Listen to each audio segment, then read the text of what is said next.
Olá, gente querida!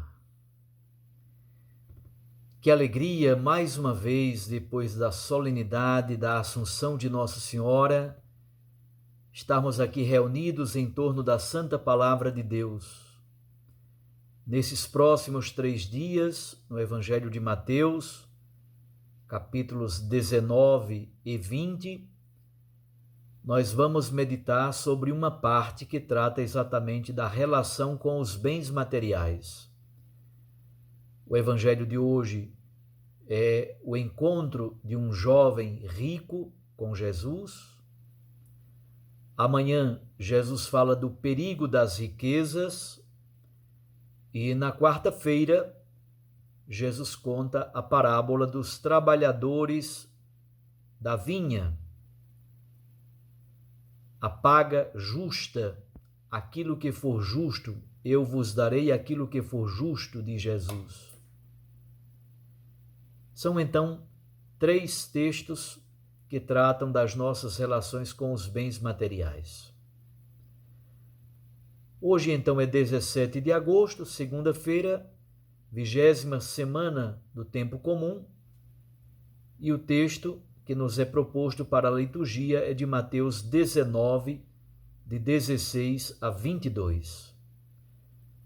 Naquele tempo alguém aproximou-se de Jesus e disse: Mestre, que devo fazer de bom para possuir a vida eterna? Jesus respondeu: Porque tu me perguntas sobre o que é bom? Um só é o bom. Se tu queres entrar na vida, observa os mandamentos. O homem perguntou: Quais mandamentos? Jesus respondeu: Não matarás, não cometerás adultério, não roubarás, não levantarás falso testemunho, honra teu pai e tua mãe e ama teu próximo como a ti mesmo. O jovem disse a Jesus: Tenho observado todas essas coisas. O que ainda me falta? Jesus respondeu: Se tu queres ser perfeito, vai, vende tudo o que tens, dá o dinheiro aos pobres e terás um tesouro no céu. Depois, vem e segue-me. Quando ouviu isso, o jovem foi embora cheio de tristeza, porque era muito rico. Palavra da salvação. Glória a vós, Senhor. Minhas irmãs e meus irmãos, antes de tudo, uma palavra sobre a estrutura do texto. Há uma moldura muito bonita nesse texto do Evangelho. O texto começa com o verbo aproximar-se. Alguém aproximou-se de Jesus. É o verbo grego proseromai. E no final, no versículo 22, diz que essa pessoa que havia se aproximado de Jesus, um jovem, ele foi embora. O verbo é aperromai. Então, a moldura é criada pelo verbo aproximar-se e pelo verbo ir-se embora. O jovem se aproxima, no versículo 16, o jovem vai embora, no versículo 22. Segundo elemento da estrutura, muito simples, o texto é construído a partir de 2 versículos, mais 2 versículos, mais 2 versículos, sempre com uma pergunta do jovem e uma resposta de Jesus. A primeira pergunta: Mestre, o que devo fazer de bom para possuir a vida eterna? Versículos 16 e 17. Versículos 18 e 19, a pergunta: Quais mandamentos? E nos versículos 20 e 21, a pergunta: O que ainda me falta? Vamos então olhar agora com mais calma para esses 3 blocos de texto. Primeiro, versículos 16 e 17. Mestre, o que devo fazer de bom para possuir a vida eterna? Percebam que a pergunta do jovem, no fundo, é a pergunta de toda a humanidade.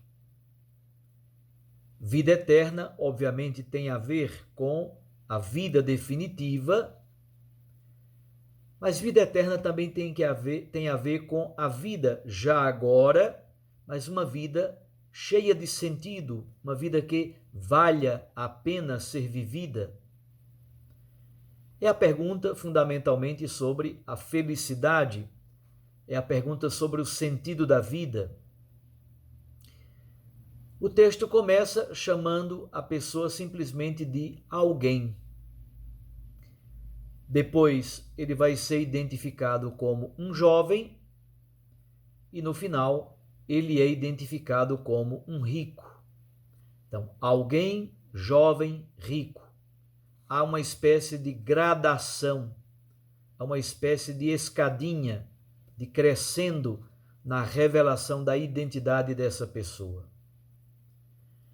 A pergunta dele também é bastante vinculada à corrente farisaica, é a pergunta sobre uma espiritualidade fundamentada em obras, uma espiritualidade do fazer, e que esse fazer garanta a vida eterna, vida com sentido já aqui e vida plena e eterna no futuro. Há algumas diferenças entre Mateus e Marcos. Marcos diz bom mestre, Mateus diz simplesmente mestre. No Evangelho de Mateus, o adjetivo bom, na verdade, é aquilo que qualifica o que se deve fazer. E a resposta de Jesus é muito interessante. Tem uma riqueza de significado muito grande. Jesus diz: um só é o bom. No fundo, ele não faz distinção entre Deus e ele mesmo. Um só é o bom significa Deus é o bom. Aquele que está falando com o jovem, Jesus é o bom. E aqui há uma relação dupla. É muito interessante na resposta que Jesus vai dar. A resposta de Jesus é: você deve cumprir os mandamentos. Mas antes de falar do cumprimento dos mandamentos, de um catálogo de mandamentos, Jesus diz: um só é o bom. Isto é, a primeira relação fundamental não é simplesmente com um catálogo de mandamentos que devem ser cumpridos. A primeira relação fundamental é com uma pessoa, é com esse único que é bom. O cumprimento dos mandamentos é consequência dessa relação pessoal e existencial com este único que é bom, que é o próprio Jesus, é o próprio Deus. Diante da primeira resposta de Jesus, que se deve cumprir os mandamentos, o jovem faz uma segunda pergunta: quais mandamentos? Jesus responde com a segunda parte do Decálogo, acrescida de Levítico 19, versículo 18. A segunda parte do Decálogo é exatamente aquela que enuncia os mandamentos que dizem respeito ao próximo. Isso está em Êxodo, capítulo 20, de 12 a 16. De algum modo, a relação com os irmãos, a relação com os seres humanos, de algum modo determina também a relação com Deus. Jesus aponta para uma ética universal e diz quais são os mandamentos que devem ser cumpridos: não matar, não cometer adultério, não roubar, não levantar falso testemunho no tribunal, honrar pai e mãe. E como síntese de tudo isso, ele diz: amar o próximo como a si mesmo. Perceba que aqui está a regra de ouro da ética universal. Jesus quer nos dizer que para uma grande parte da humanidade, a vida eterna consiste na ética universal, viver a regra de ouro dessa ética universal. Mas o jovem tem ainda um desejo no seu coração. Versículos 20 e 21. O que ainda me falta? Jesus então o chama para o seu seguimento pessoal. Mas há um grande problema. Ele é muito rico e o apego aos bens materiais termina sendo um impedimento grave para o seguimento de Jesus. Aqui é muito bonito que o texto bíblico faz a distinção entre jovem e homem adulto. Jesus chama a pessoa de jovem. Neaniskos é a palavra grega. Neaniskos significa jovem. Depois Jesus utiliza a palavra teleios, que significa o homem maduro, o homem perfeito, o homem completo, o homem que chegou à madurez, o homem feito. Então a reflexão de Jesus é: se você quiser passar dessa fase de neaniskos, o jovem, para a fase de homem feito, no sentido espiritual da palavra, o que é preciso?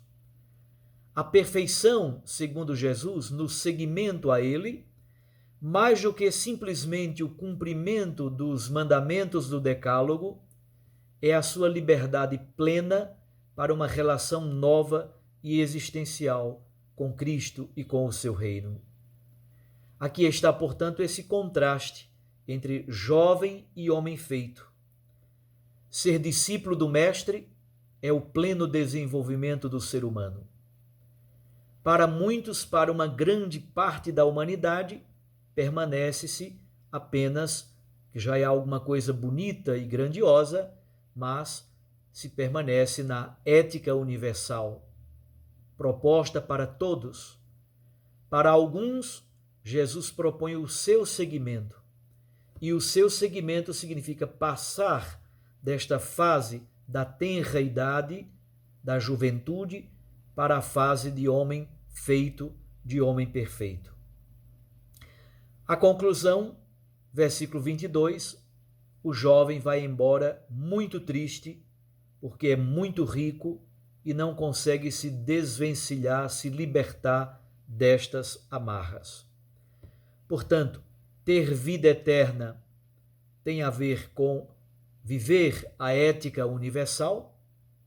Aqui já há um caminho, percurso belíssimo para a humanidade, mas ser pleno, ser homem maduro, é para alguns a quem Jesus oferece o seu seguimento e uma relação nova e existencial consigo, com Ele mesmo, com Jesus.